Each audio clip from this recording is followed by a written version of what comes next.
Over 110 volunteers packed First Baptist Church before hitting the streets of Bellevue to install smoke detectors.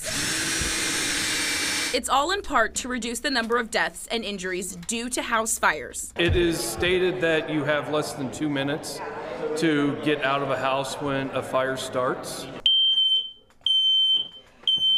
The sound of the alarm is very high-pitched, and it should wake up anybody who is sleeping.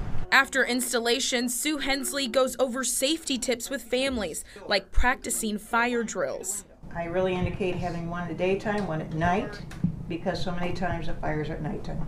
After experiencing her neighbor's home catch on fire, Brenda Duffy talked with her teenage sons about the dangers. They need to know what to do whether I'm here or not. She encourages neighbors to put fire safety at the top of their list. Anything like that, I think smoke detectors are a must-have. In Omaha, Waverly Monroe,